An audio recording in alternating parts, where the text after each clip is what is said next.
Pranam, Partho. Hello, Pranam. Partho, I recently read your book, From the Mystic Beyond. Ah, yes. And You are one of the first readers. yes, one of the early readers. I had the privilege of reading, and beautiful book. In the second story, you talk about Kalki, which in Hindu tradition is understood as the Vishnu's 10th avatar. And according to various writings, it would happen at the end of Kali Yuga, or whatever the interpretations and the predictions are. And Vishnu's avatars, which were earlier Rama and Krishna and 9 others, had been born on this earth plane to bring the balance of the cosmic order in some sense. I think, if I understood correctly, you've hinted that Kalki, the Vishnu's 10th avatar, has already been born.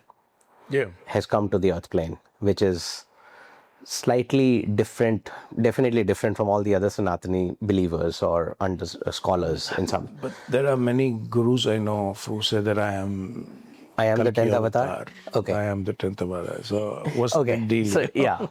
But, no, and to each on its own, whatever one believes in works for them, good for them. But I would like to understand from you why you understand, think, believe, realize that who is this 10th avatar who's already taken birth on the earth plane and is still among us in consciousness in different ways. I'll try to say this as simply as I can. You are well informed about the Kalki tradition. Please elaborate if you can. No, please, if I ask you a simple question, what do you think, according to Sanatana Dharma, is Kalki's main work? What would he come to do on earth? I think after the Kali Yuga, or towards the end of the Kali Yuga, there would be a bigger disorder between the Asuric and the Devic forces or the existence, which would be threatening the balance, the harmony, the continuity of the human plane.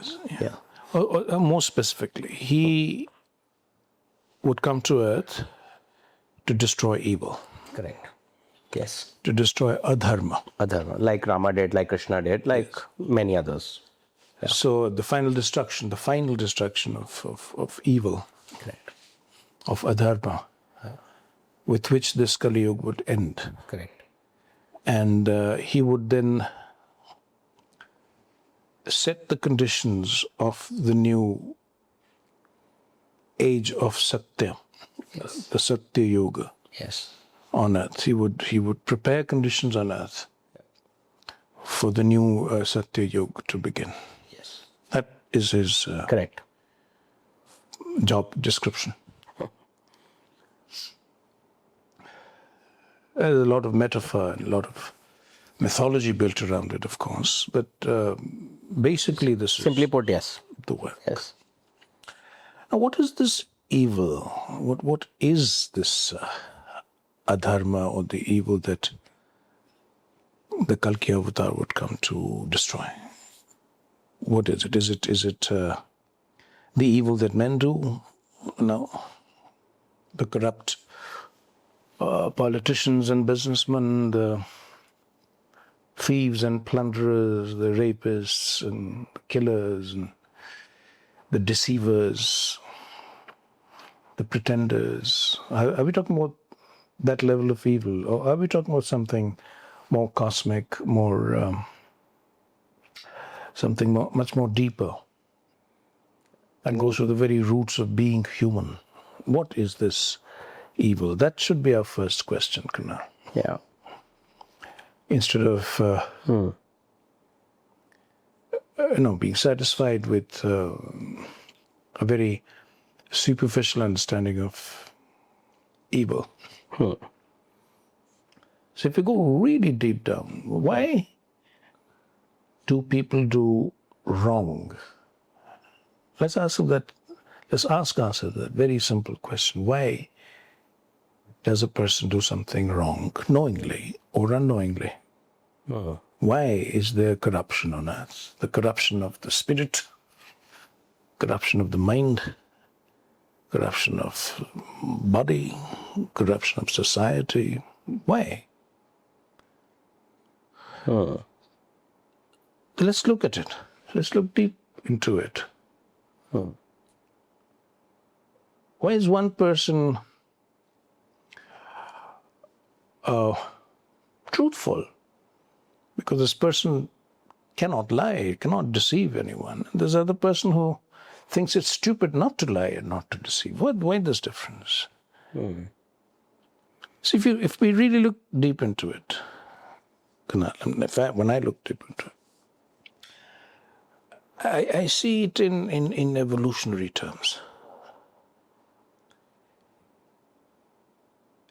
Let me say this in a simple way, that this person who's corrupt, who's so-called evil, twisted, perverted, whatever word you use, is spiritually, intellectually, and morally just not grown up. Can we look at it that way? That the problem the good human being has on this planet is the fact that he or she is living with savages, moral savages, spiritual savages, intellectual savages. And I'm using savage in this negative connotation. Yeah. The real savages are very noble beings, not civilized. I'm talking about, the way we normally use savage in the English language. A moral savage. There's no moral subtlety or sophistication, no moral finesse.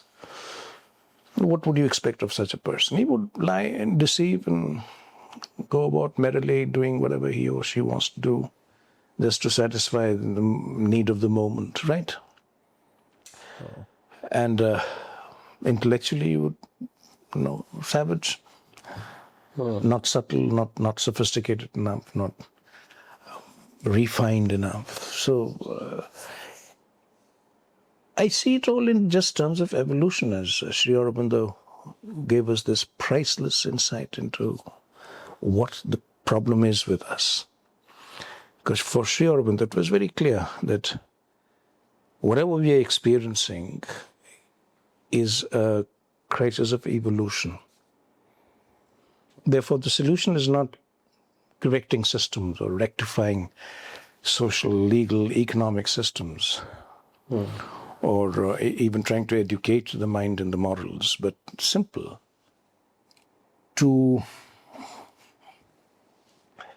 help the evolutionary process, accelerate growth of consciousness. So I see evil in terms of evolution.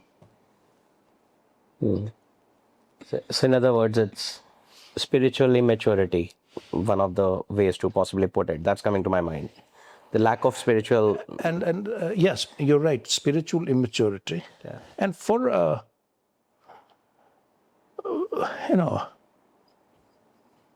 majority of human beings, I would say, without wanting to be judgmental, is not only immaturity of the spirit, it's the spirit is not born yet. Yeah. The spirit is still dominant. Lack of spiritual naissance, It's growth, just on. The spiritual immaturity. spark is not lit yet. Yeah, that's a good way of putting it.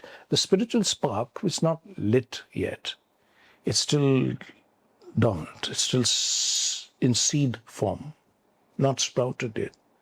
So it's not even spiritual immaturity. The spiritual birth hasn't happened. Yeah.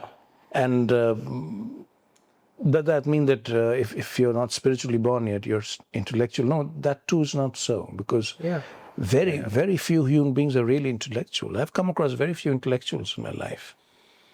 Most people are using the intellect, but quite firmly established in the vital. Yeah, superficially and third-hand knowledge derived on. Yeah, they're just driven by falsehoods. emotions, desires, needs, fears. insecurities, smallness, pettiness of being, a complete lack of self-worth. These are things that are driving most human beings. So what do you expect if you're driven by a lack of self-worth, by insecurity, by fear, or by naked desire? What do you expect? So what we get then is what people call evil. Well, how I see it is children of the spirit, spiritually speaking. Children still playing in the mud. And children are violent. Children can be cruel. They can be destructive. They can deceive. They can pretend. All kinds of things happen with children because they're human children, not like they're growing up with human beings. So if there is to be another dharma yudh, another battle against adharma, against evil, then this battle, will it or will it not be evolutionary? Yeah. Yeah. Should be, can No. be, must be. So if we are talking about an evolutionary battle, then it's not a battle at all. Then we would say it's going to be a spiritual or an evolutionary struggle. A churning of the consciousness, a struggle of the consciousness for more understanding, more light, more truth, however you express it. A deep-seated existential anguish for more consciousness, for more knowledge, for more understanding, right? That is how it would be. Yes. So, the battlefield will be human nature itself, won't it? It's not fought outside, it's fought within. It's within the So the spark has to... human nature, terrestrial Yeah. as well as individual. Human nature, terrestrial and individual human nature, is the battlefield. And the battle is not against an external enemy. Yasura is not standing there with his fancy 10 heads and all that. But he's right within us. Our own cruelty, our own selfishness, our own crudity, our own fear or desire. Those 10 heads of Ravana are inside us. Yeah. Our ego. All that. So if there's a Kalki who comes to earth to permanently remove evil, to fight and destroy evil, then I would expect this Kalki to be working in the human consciousness, not fighting a battle out there. Agree. Because whatever is wrong with the world, with politics, with religion, look at it. Social economic system, everything, anything. Question of consciousness. Yeah. If your consciousness is limited, shrunk consciousness, limited only to what you've been conditioned to believe, then you will have a religion of that kind. Yeah. But if your consciousness is wide and expansive, then probably there won't even be a religion. You won't need a religion. You will be living spiritually, living in a truth consciousness. So the Dharma Yudh, therefore, will be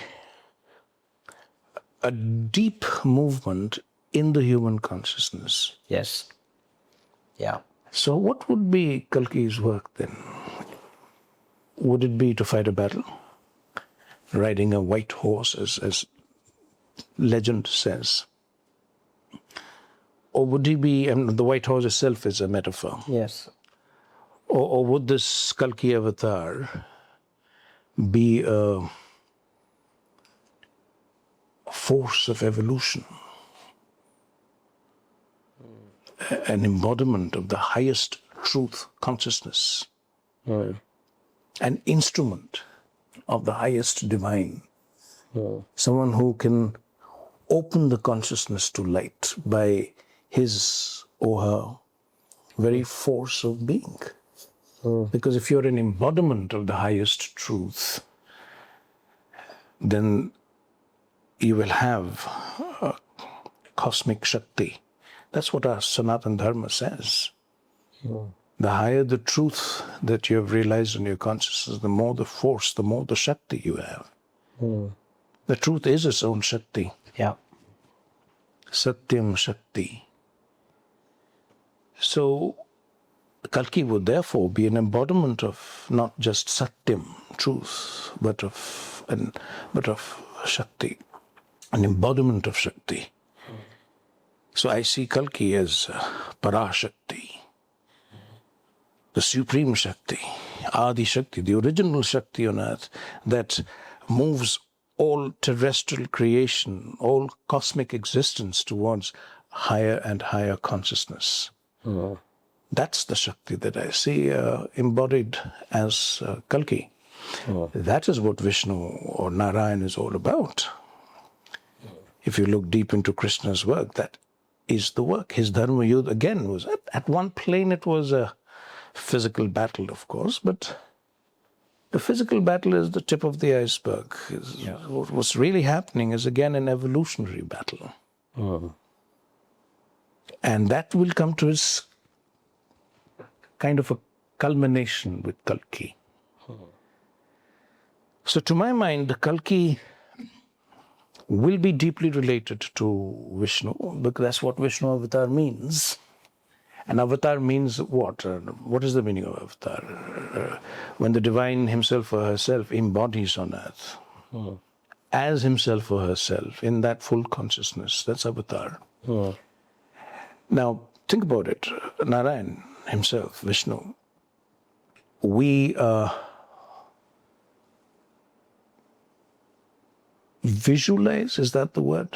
We picture Vishnu, visualize Vishnu in a particular form. Because unless your consciousness is Advaita, you need to focus on a form. So if I tell you that Vishnu, just Sri Krishna himself,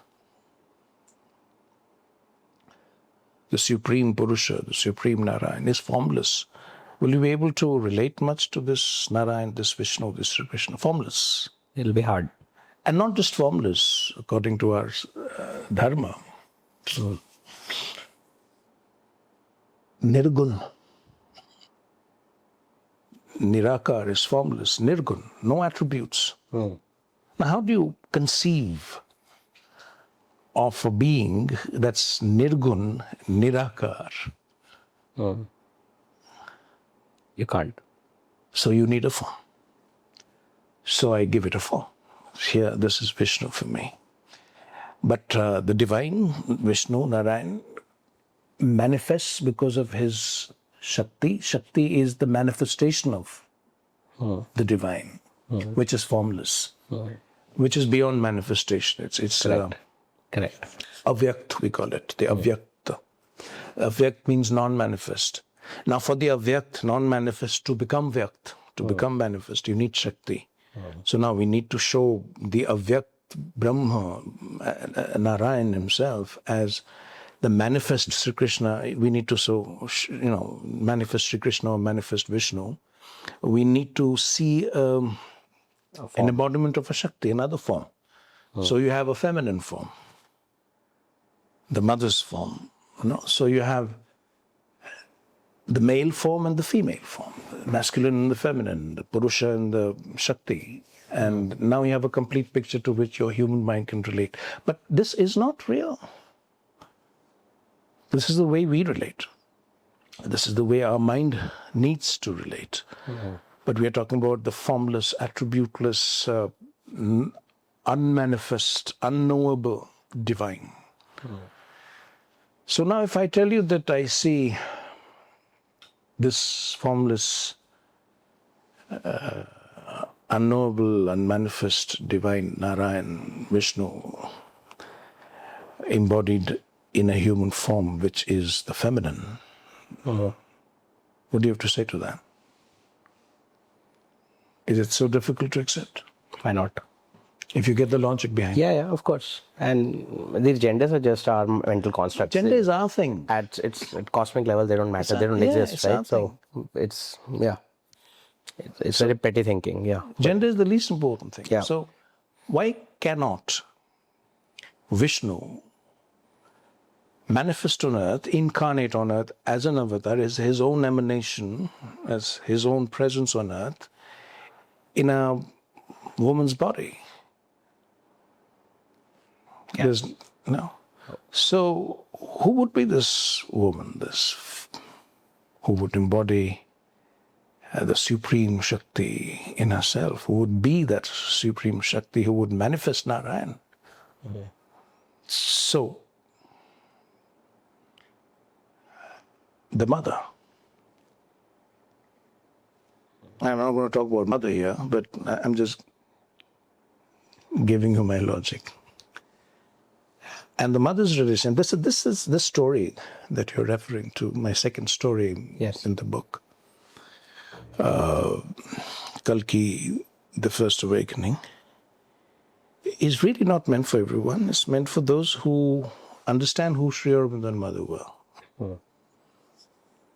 And not from the bhakti point of view, but who understand Mother and Sri Aurobindo's existence and work on earth from a deeper knowledge and understanding. Those who are well informed and those who really understand what Mother and Sri Aurobindo's work was. And you can't understand Mother and Sri Aurobindo's work in isolation. Just take Mother and Sri Aurobindo and place them there and say this is their work. Mother and Sri Aurobindo's work can only be understood in a spiritual historical sequence that begins from the earliest times, from the time that Sanatana Dharma was born on earth. From that first light that the first rishis received. And the mother has said this in so many words, that from the beginning of time, whenever evolution happened, wherever evolution of consciousness happened, Sri Aurobindo and I were there. I'll repeat the words as she said. From the beginning of time, wherever there was this evolution of consciousness, Sri Aurobindo and I were there. Now, who can say such a thing? Either a mad person completely, or one who knows what she's saying. And she can say this only to someone who also understands what is being said. From the beginning of time. So we are talking about avatar. We are talking about the divine himself or herself or itself. The divine as the supreme Purusha and the divine as the supreme Shakti. And non-dually, non-dually. So Vishnu incarnates as the mother, which is his 10th avataran, Kalki. And what is the relationship between Sri Krishna and Kalki in this sense? In other words, the relation between Sri Krishna and the mother. I don't know how many people know this. And this is not something I would discuss with someone who doesn't understand Sri Aurobindo and Mother's work. But Sri Aurobindo started his yogic life with Sri Krishna. Sri Krishna was Sri Aurobindo's only guru. He's had a few other, like the guides along yogi who gave him his first experience of the silence, of the silent mind, Bhaskalele. But he was never considered Sri Aurobindo's guru. Sri Aurobindo never considered him as guru. The only person Sri Aurobindo has said in his own words was my guru is Sri Krishna himself. He's said that in so many words. Sri Krishna was my guru. And he did his entire sadhana under Sri Krishna's guidance? Yeah, guidance. And when he was in Alipur jail for that 1 year. the Bhagavad Gita, the yoga of the Gita, not just the scripture, but the yoga of the Gita was actually given to him by Sri Krishna. Oh. And he experienced Sri Krishna in the physical everywhere, the Narayan Darshan, Sarva Narayan Darshan, saw Narayan everywhere and everything. And that's how his own yoga started. And I don't know, again, how many people really know or appreciate this. But in the year 1926, 24th November, Sri Aurobindo got what he called his siddhi. And this is after years of a very deep and wide yoga that he was doing from the time he had his highest Vedantic realizations. Many years of someone doing yoga after having the highest Vedantic realizations, and as such a being saying this is siddhi for him. That was 24th November, where he himself explains what happened on that day, that Sri Krishna came down into his physical being. He became one with this physical substance. And this is something that has not happened in the spiritual history of humanity. In the entire spiritual history and tradition of humanity, it's the human yogi who has ascended to Sri Krishna, to the divine. This is perhaps the first recorded instance where the divine descends into the human yogi and becomes one physically, in the physical substance with Sri Aurobindo. So are you getting the connection? Yes. We have Vishnu in the physical body of Sri Aurobindo. And from that point on, Sri Krishna and Sri Aurobindo become the same being. Yes. And we have Mother, Kalki herself, with Sri Aurobindo to permanently, irreversibly, decisively conquer evil. How? Not by fighting a battle. How many humans will you kill in a battle? You kill 100 humans here, the 100 humans will be born there. I mean, you're fighting the Asura. You destroy the Asura in 100 human embodiments here. The Asura will reappear in 1,000 human embodiments there. How many will you go on killing?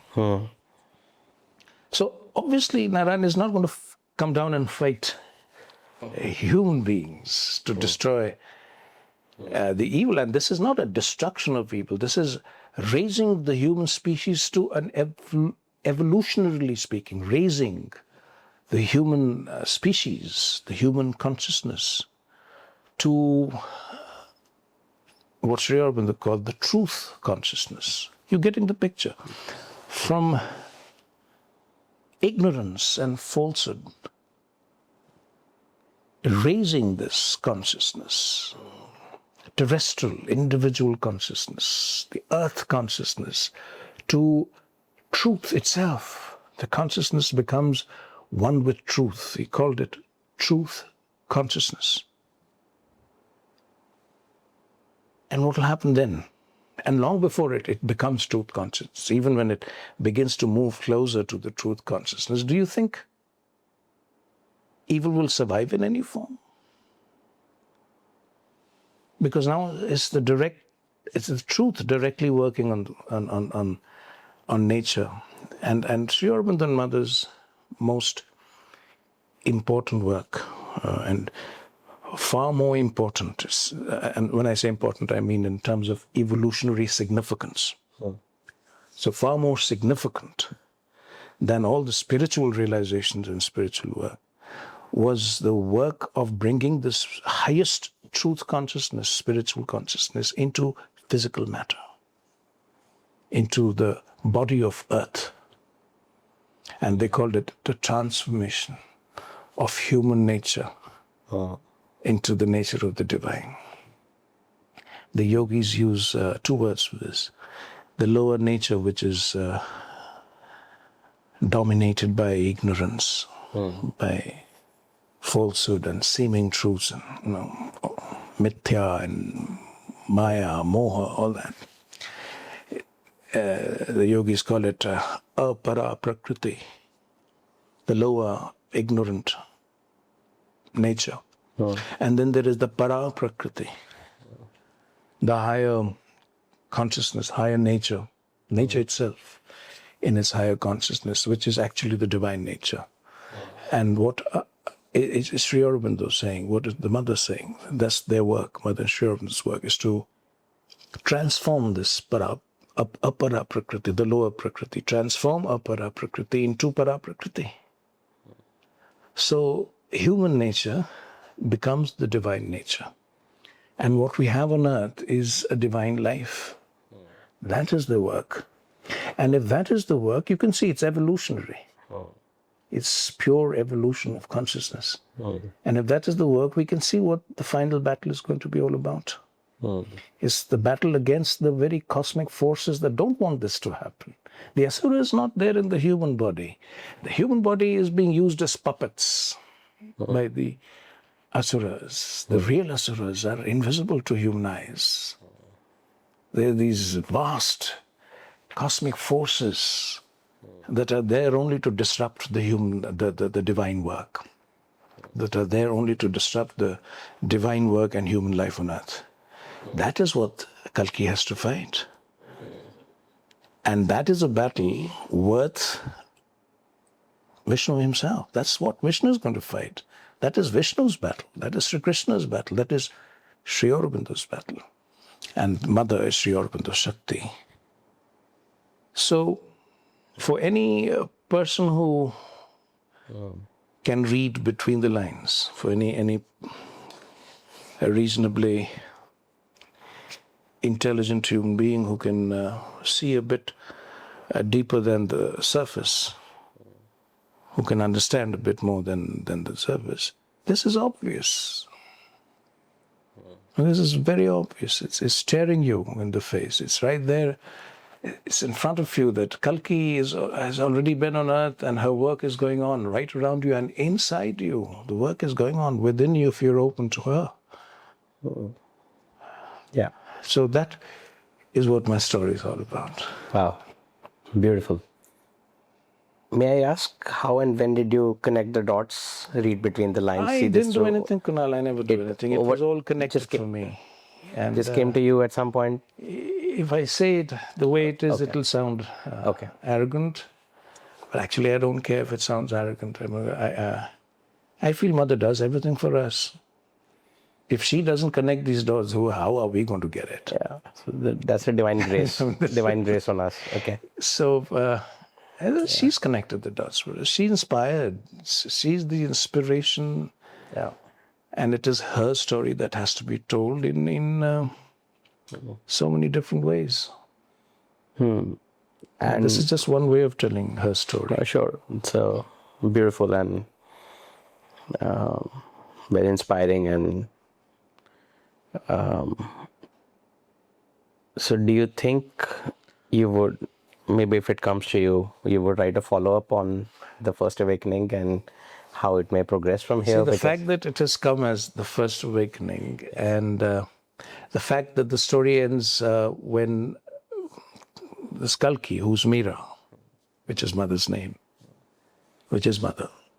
So Meera is, I think, 12 years old when this story ends in the 12th year, when she has this inner dialogue with Sri Krishna. And she sees, at the end of the story, she sees a distant figure. And that's where the story ends. So I think that that's the seed for the next story there. Yeah. Because she has to grow into the mother. Yes. And I don't know how that story will come. Great. Partho, very inspiring and interesting perspective, and thanks for explaining it so beautifully. And I hope some of the viewers would connect with it, maybe appreciate it even if they don't choose to agree with it fully. But Yeah, it's a perspective, it's a thought, and I respect and love that. yeah, and it's a story. It's a Come on. story. Yeah, it's always a metaphor. Just It's take it always as a story. just take it as a story, even if Yes. exactly. But it's beautiful, Partho. Thanks for sharing You're welcome. and enlightening us. Thank you. Thank you.